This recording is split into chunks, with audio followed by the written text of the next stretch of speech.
Let's mic history को जानो।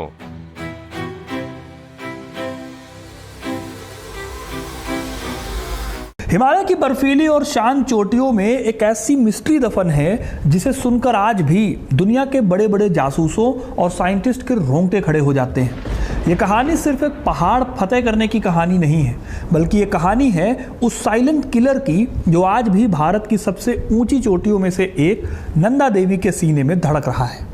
Imagine करो एक ऐसी जगह की जिसे हम देवता का घर मानते हैं, लेकिन वहाँ इंसान ने अनजाने में कोल्ड वॉर का एक ऐसा रेडियो एक्टिव डिवाइस या गियर छोड़ दिया जो हिमालय के बहुत ही सेंसिटिव एनवायरनमेंट के लिए एक अनसुलझा रहस्य और खतरा बना हुआ है। आज से 60 साल पहले जब दुनिया कोल्ड वॉर की आग में झुलस रही थी, तब जासूसी का एक ऐसा खेल खेला गया जिसने नैतिकता की सारी हदें पार कर दी।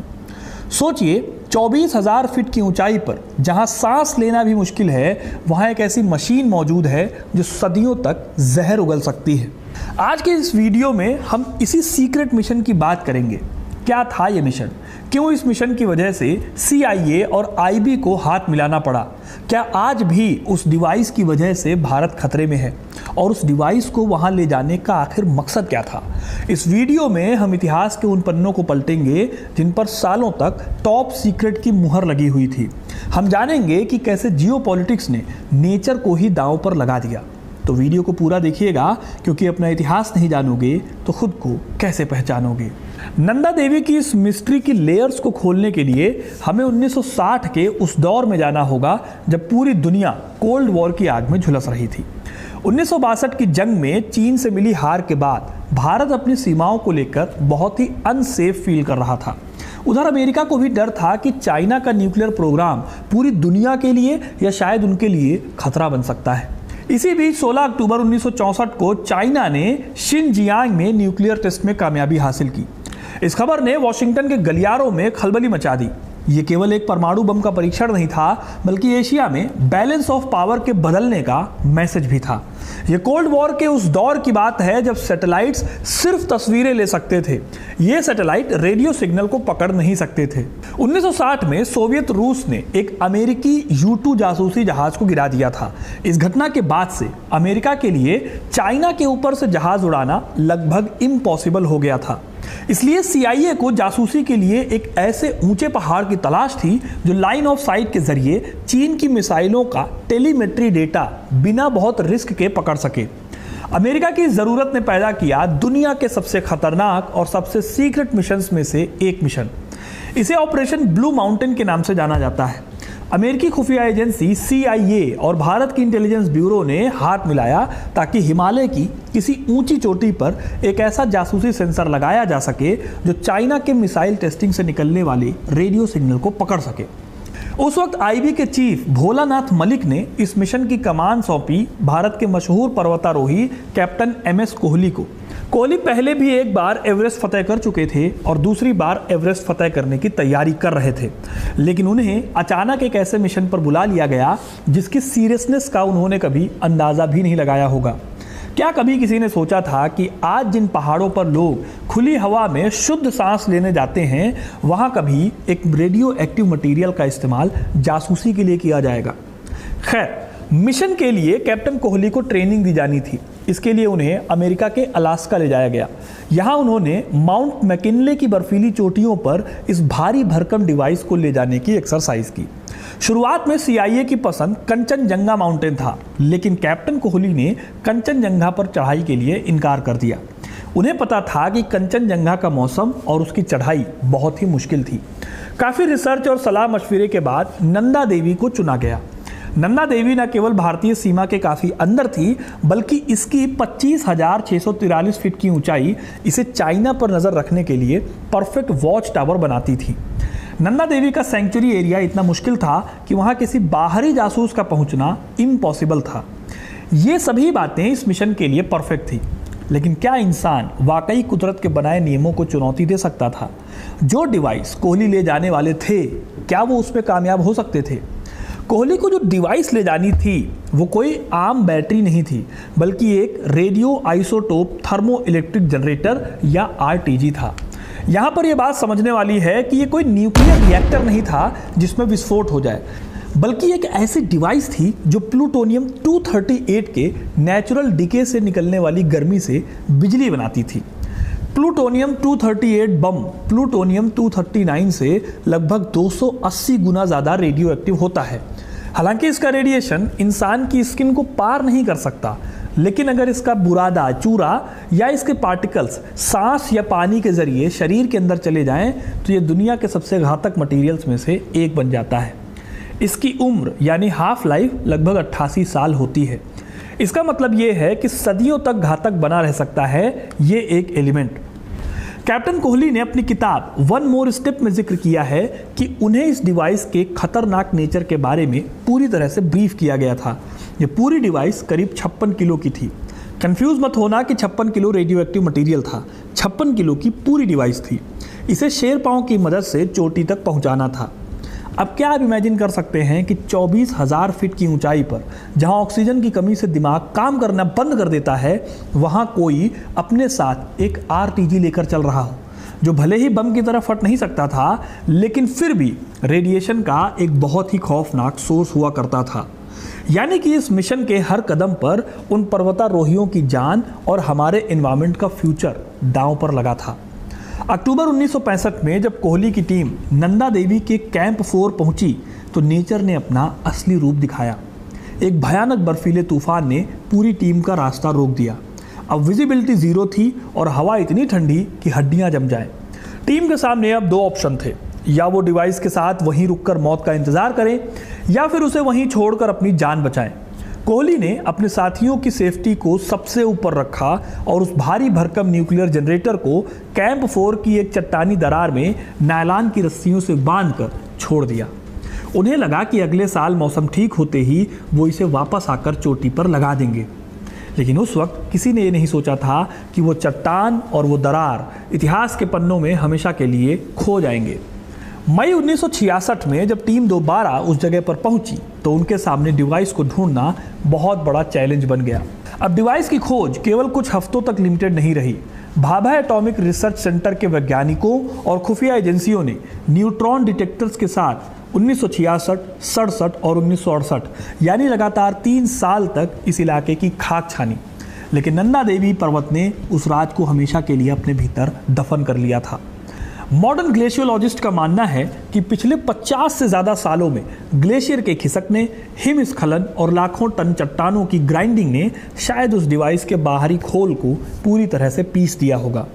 प्लूटोनियम के वो पार्टिकल अब किसी एक साबुत बॉक्स में नहीं होंगे, बल्कि नंदा देवी के बेस में मौजूद मलबे में बिखर चुके होंगे, जिन्हें ढूंढना अब जियोलॉजिकली नामुमकिन है। कहानी में आगे बढ़ें तो डिवाइस के खोने की खबर जब दिल्ली और वाशिंगटन पहुंची तो दोनों देशों की सरकारों में हड़कंप मच गया। डर इस बात का नहीं था कि जासूसी रुक जाएगी, डर इस बात का था कि अगर प्लूटोनियम के वो कैप्सूल टूट गए और वो पास की ऋषि गंगा में मिल गए तो लोकल एनवायरनमेंट के साथ साथ पानी के सोर्सेज के लिए भी बहुत ही सीरियस खतरा पैदा हो जाएगा। हालांकि प्लूटोनियम पानी में आसानी से घुलता नहीं है, लेकिन एक पहाड़ के इकोसिस्टम को कई डिकेड्स तक ये दूषित जरूर कर सकता है। बड़ी दिक्कत ये थी कि ऋषि गंगा नदी आगे चलकर गंगा नदी में मिलती है, जो कि भारत की लाइफलाइन है। यानी कि ऋषि गंगा के पोल्यूट होने से मेन गंगा नदी भी पोल्यूट होती और इसका असर भी शायद देखने को मिलता। इस घटना को सालों तक टॉप सीक्रेट फाइल्स में दबाकर रखा गया, लेकिन 1978 में कुछ बड़ा होता है। अमेरिका की आउटसाइड मैगजीन में हार्वर्ड कोहन की एक रिपोर्ट आई। इस रिपोर्ट ने 1978 में इस पूरे मामले का भंडाफोड़ कर दिया। इसके बाद इंडियन पार्लियामेंट में जो हंगामा हुआ उसने उस वक्त की मोरारजी देसाई सरकार को हिलाकर रख दिया। मोरारजी देसाई को संसद में एक्सेप्ट करना पड़ा कि 1965 और 67 के बीच इंडिया और अमेरिका ने मिलकर सीक्रेट ऑपरेशन चलाए थे। इंटरेस्टिंग बात यह है कि 65 का मिशन भले ही फेल हुआ था, लेकिन 1967 ने इसी टीम ने नंदा देवी के पास नंदा कोट चोटी पर एक नई डिवाइस लगाई थी। इस डिवाइस ने चाइना की जासूसी भी की और उसे बाद में सेफली वापस निकाल भी लिया गया। अगर उस दिन वो तूफान नहीं आया होता तो शायद इतना बड़ा खतरा कभी सामने ही नहीं आता। लेकिन दोस्तों, पूरी कंट्रोवर्सी यहाँ खत्म नहीं होती। हिस्टोरियंस और इंटेलिजेंस एक्सपर्ट्स के बीच एक और थ्योरी बहुत ज़्यादा मशहूर है, जिसे अक्सर साइलेंट रिकवरी कहा जाता है। पीट टकेडा जैसे लेखकों ने अपनी मशहूर research book an eye at the top of the world में ये दिखाने की कोशिश की है कि भारतीय खुफिया एजेंसियों ने शायद बहुत ही सीक्रेट तरीके से उस डिवाइस को बाद में ढूंढ लिया। कुछ लोग ये भी अफवाह फैलाते हैं कि 1974 में जो ऑपरेशन स्माइलिंग बुद्धा हुआ था, जो न्यूक्लियर टेस्ट था, उसमें इसी प्लूटोनियम का इस्तेमाल हुआ। हालांकि ये साइंटिफिक रूप से 100% इम्पॉसिबल है, क्योंकि स्नैप 19 में प्लूटोनियम 238 था। इससे न्यूक्लियर बॉम्ब नहीं बन सकता। बॉम्ब के लिए प्लूटोनियम 239 चाहिए। भारत सरकार ने हमेशा इन दावों को अफवाह ही बताया है, लेकिन ये सवाल आज भी हवा में तैर रहा है कि क्या वाकई वो डिवाइस आज भी बर्फ़ की गहराइयों में दफन है, या फिर साइलेंट रिकवरी की थ्योरी में कोई सच्चाई है जिसे आज भी टॉप सीक्रेट फाइल्स में दबाकर रखा गया है। टेक्निकली आप देखो तो वो परमाणु बैटरी थर्मल जनरेटर थी। इसका मतलब कि वो लगातार हीट पैदा कर रही थी। साइंटिस्ट का एक हॉट रॉक सिद्धांत है। वो कहता है कि प्लूटोनियम की अपनी गर्मी ने उसे धीरे धीरे बर्फ के नीचे पिघलाया होगा। ये डिवाइस एक जलते हुए कोयले की तरह बर्फ को पिघलाते हुए नीचे की ओर गई होगी और ज़मीन के ठोस बेड रॉक से टकराकर रुक गई होगी। इसके बाद ग्लेशियर के नेचुरल फ्लो ने इसे अपने साथ घसीटना और चट्टानों के बीच पीसना शुरू कर दिया होगा। यानी कि वो अब किसी भी नॉर्मल मेटल डिटेक्टर की रेंज से बाहर हो चुकी है। लेकिन दोस्तों, सवाल है कि क्या हम एक ऐसे खतरे के साथ जी रहे हैं जिसका कोई टाइमलाइन नहीं है। साल 2021 में जब चमोली में अचानक बहुत भयानक बाढ़ आई और ऋषि गंगा का ग्लेशियर फट गया, तो फिर एक बार पूरी दुनिया की नज़रें नंदा देवी पर टिक गई। लोकल लोगों और एनवायरमेंटलिस्ट के मन में वही पुराना डर दोबारा जाग उठा। क्या ग्लोबल वार्मिंग की वजह से पिघलती बर्फ और बार बार आते हिमस्खलन उस पुराने न्यूक्लियर घोस्ट को बाहर ले आएंगे? साइंटिस्ट का मानना है कि भले ही वो कैप्सूल बहुत ही मजबूत स्टील और टाइटेनियम से बने थे, लेकिन 60 साल का वक्त और हिमालय का प्रचंड प्रेशर किसी भी चीज़ को बर्बाद कर सकता है। अगर वो कैप्सूल टूटते हैं तो ये हिमालय के उस लिमिटेड इकोसिस्टम और लोकल जल सोर्सेज को दूषित कर सकता है। हालांकि फिर से मैं बता दूं, प्लूटोनियम 238 पानी में आसानी से नहीं घुलता और भारी होने के कारण गाद यानी सेडिमेंट के तौर पे बैठ जाता है। इसलिए इसका असर गंगा के जो एक्सपेंडेड मैदान हैं वहाँ तक पहुँचना मुश्किल है। फिर भी पहाड़ों की शुद्धता पर एक ऐसा दाग है जिसे मिटाया नहीं जा सकता। आगे चलकर 1983 में नंदा देवी सेंचुरी को बंद कर दिया गया। इसके पीछे का मेन रीज़न पर्वतारोहियों द्वारा फैलाया गया भारी कचरा और पर्यावरणीय नुकसान था। हालांकि इस पाबंदी ने खुफिया एजेंसी को उस खोए हुए डिवाइस के रेडिएशन की बहुत ही सीक्रेट तरीके से जांच करने के लिए परफेक्ट और एकांत जगह भी दी। ये निगरानी किसी भी पॉसिबल रेडिएशन रिसाव का टाइम रहते हुए पता लगाने का एक अर्ली वार्निंग सिस्टम की तरह काम करता है। दोस्तों, नंदा देवी मिशन की कहानी हमें एक बहुत बड़े सबक की ओर ले जाती है। टेक्निक और सुरक्षा की अंधी दौड़ में हम अक्सर उन चीज़ों पर दांव लगा देते हैं जिनकी भरपाई पॉसिबल नहीं है। क्या वो जासूसी डिवाइस वाकई चाइना के उन न्यूक्लियर सीक्रेट से ज़्यादा कीमती थी जिन्हें वो पकड़ने गई थी? क्या नेशनल सिक्योरिटी का नाम लेकर नेचर को दांव पर लगाना ठीक होता है? नंदा देवी की चोटियाँ आज भी खामोश खड़ी हैं। शायद वो इस इंतजार में है कि कब इंसान अपनी गलतियों को सुधारेगा, लेकिन जब तक वो खोई हुई डिवाइस नहीं मिलती तब तक वो एक खामोश वार्निंग की तरह हमारे कानों में गूंजती रहेगी। ये इतिहास का वो इनकम्प्लीट चैप्टर है जिसे टाइम के साथ बर्फ़ की स्याही से लिखा गया है और जिसका अंत शायद एक ऐसी सच्चाई हो जिसे सुनने के लिए हम तैयार नहीं हैं। तो दोस्तों, ये थी कहानी नंदा देवी के उस सीक्रेट की, उस मिशन की जिसने नंदा देवी को एक बहुत बड़े थ्रेट में डाल दिया था। अब आपको ये कहानी कैसी लगी कमेंट करके ज़रूर बताइए। वीडियो को लाइक और शेयर करना ना भूलें और इस इंटरेस्टिंग कहानियों के लिए, इतिहास से जुड़े रहने के लिए हिस्ट्री कनेक्ट को सब्सक्राइब ज़रूर करें। बहुत बहुत धन्यवाद।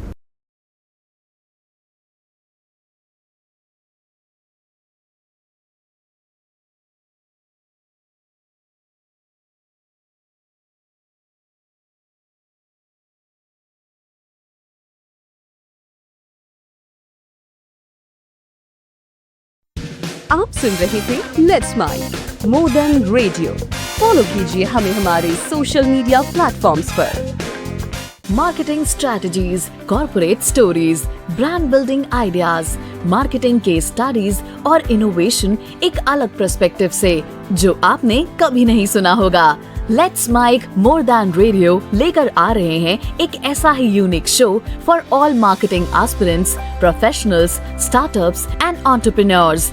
every Saturday at 11 a.m. The Marketing Show with Dr. Shekhar Trivedi, streaming exclusively on Let's Mic app and YouTube channel. इसे रेडियो पे सुनने के लिए डाउनलोड करें Let's Mic app और विजिट www.letsmic.com। Let's Mic अब खबरें रेडियो ऐप पे। ये है मोर दैन रेडियो।